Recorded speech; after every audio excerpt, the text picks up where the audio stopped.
Les règles interprétatives de la nomenclature douanière et leur double, vues par ChatGPT, ce texte présente une analyse métaphorique des règles interprétatives de la nomenclature douanière, en comparant leur fonctionnement à une scène où deux clowns identiques se regardent dans un miroir. Premier degré. Métaphore des clowns et du commerce international.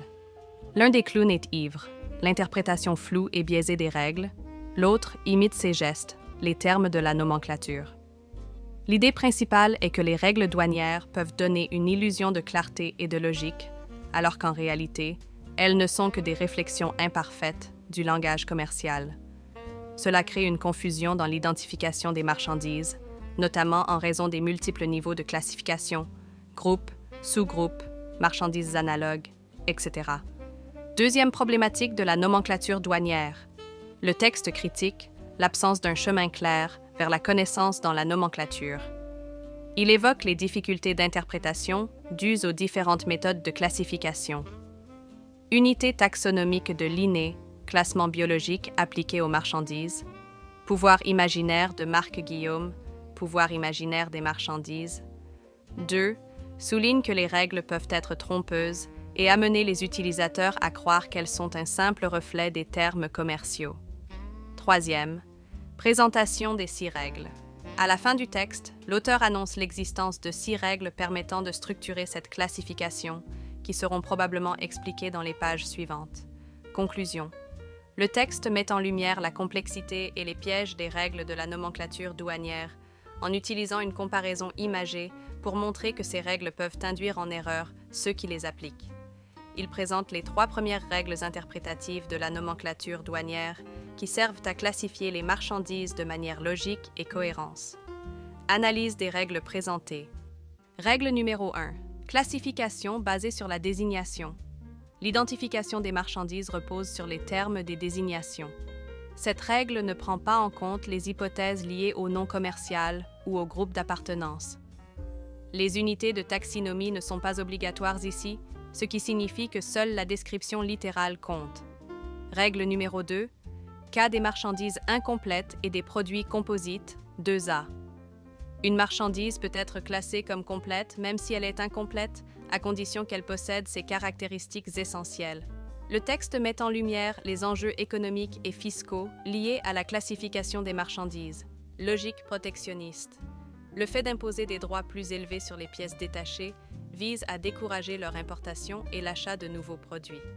Encouragement à la production locale. L'importation d'appareils incomplets peut être vue comme une opportunité pour l'industrie nationale d'assembler et de finaliser la production sur place. 2B. Traite des produits mélangés et des ouvrages composés de matières différentes. Problème. Elle ne précise pas comment les classer, contrairement à la règle 3B qui introduit des critères concrets. Conclusion.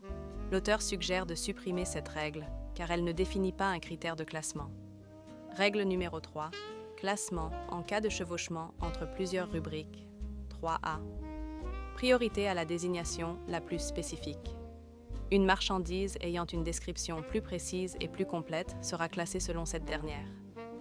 Problème. Cette règle ne prend pas en compte le fait qu'une même marchandise puisse appartenir à plusieurs groupes. 3B. Classement des produits mélangés et des articles composites. Ils sont classés en fonction de l'élément qui leur confère leur caractère essentiel. Plusieurs critères sont considérés: la nature de la matière constitutive, le poids, la valeur et l'importance de l'utilisation. Conclusion, ces règles permettent de classer les marchandises, mais comportent encore des zones floues. La règle 1 est simple et claire, mais les règles 2 et 3 montrent des imprécisions dans la manière d'évaluer les marchandises incomplètes et composites. L'auteur semble proposer la suppression de la règle 2B, jugée inutile, puisqu'elle fait double emploi avec la 3B. Analyse des règles 3C, 4, 5 et 6 de la nomenclature douanière. Règle 3C, priorité à la dernière position dans l'ordre de numérotation. Cette règle annule de facto les règles 3A et 3B, dont l'applicabilité est liée à la détermination des critères de spécificité et de caractère essentiel. La justification de la troisième repose sur la logique de construction de la nomenclature, qui suit un ordre de finition et d'ouvraison des marchandises. Règle 4. Classement des marchandises non identifiables par les autres règles. Problème.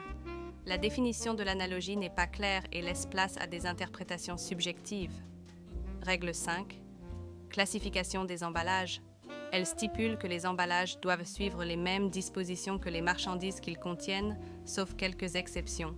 Règle 6. Cette règle étend l'applicabilité des règles 1 à 5 prévues au départ pour les positions à 4 chiffres aux sous-positions à 6 chiffres. Elle peut être supprimée car elle ne change rien à l'interprétation des classifications.